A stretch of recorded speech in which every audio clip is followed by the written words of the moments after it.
We're very happy to be here because Defense Innovation Days offers us a forum and to meet with large businesses and small businesses, all with one thing in mind: how to bring innovation quickly to our fighting forces, to our warfighters.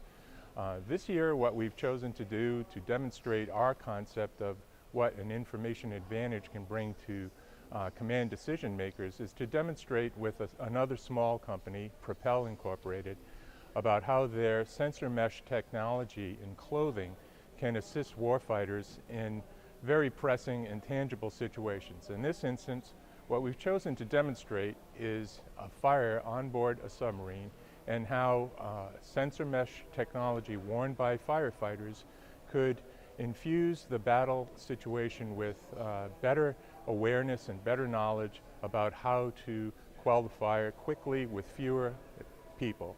Ron Steed, our consultant and former submarine captain, is going to take you through a vignette that demonstrates this concept in detail. Hi, my name's Captain Ron Steed. I'm the commanding officer of the USS New England, and I'm here to brief you about a fire that occurred on my ship during our deployment last year in May 2027. This event was significant because I had had an intelligent agent system installed in my ship before the deployment. That system not only gave me significantly improved combat system capability, but it installed sensors in all the equipment throughout the ship. And that really was important during this fire because my crew had an information advantage that they wouldn't have had otherwise. So for example, over here you can see some of the webcams that were installed on every sailor's firefighting ensemble as part of this package. There's both a conventional and a thermal imaging device on those sailors' uniforms. And you can see some of the camera shots of sailors in action in the fire. Those cameras get routed over to our damage control central, and the cameras can see things that the sailors can't. So the decision makers were able to steer these sailors left, right, up, down, in, and out so that they could fight the fire more effectively. Another aspect of this is that we had sensors not only in all the equipment, but we have sensors on the sailors as well. For instance, every sailor wore one of these shirts underneath with technology that was right up against their skin so that we can measure their heart rate, the pace of their activity, their breathing rate, whether they're prone or not. I have never regarded clothing as technology, but I sure do now. Every sensor carries a package of sensors, every sailor carries a package of sensors with him. So all that biometric data gets displayed on dashboards and damage control central so that we can evaluate whether the teams are being effective or not. So for instance, if a fire team in that very hot space was getting highly stressed, they would know when to send a relief team in there to replace them and pull those stressed guys out. It turns out that we had an injured sailor during this. And as that sailor fell down, his biometric data alerted to the fact that he was prone. And not only that, we saw that there was no communications coming from this sailor, and that gave us an automatic indication that he was injured. We were able to send a rescue party in there and get him out safely. Another aspect of this system, which is remarkable, that we get connected to external experts as a result. So Portsmouth Naval Shipyard here in New England has got a global damage control system. And anytime that we have a casualty like that, we connect with that so that engineers who have drawings and expertise can help us, particularly with the damage control recovery after the fire. Likewise, when there's an injured sailor, we get connected automatically to the Navy's Global Emergency Room in Balboa Naval Hospital in San Diego. In this case, all that biometric data got connected directly to a doctor and nurses, and that doctor was able to help us determine that this sailor had a stress-related asthma condition that we did not know until this fire. It probably saved his life and helped our corpsmen return that guy to service.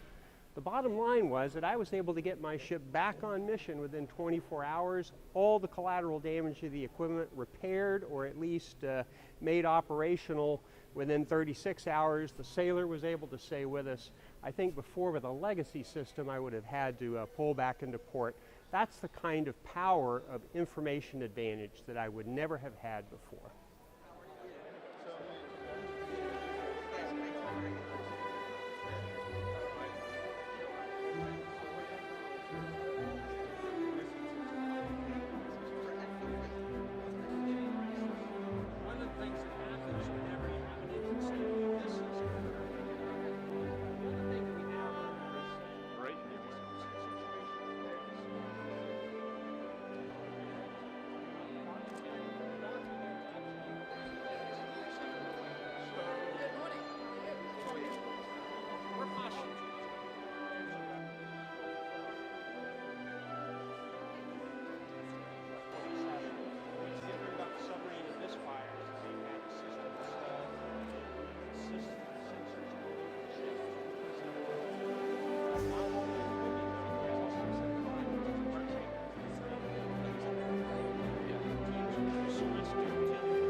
Rite Solutions is a sponsor of Defense Innovation Days because we believe that this forum is vital to the defense of our country. It brings together all of the political and command decision makers that in our Navy and in our area in a single forum. So there's a deep appreciation on both sides, on both the technical and the administrative side of government, as well as on the political side, as to what really needs to be done, what the pressing issues are facing our warfighters in a contentious world.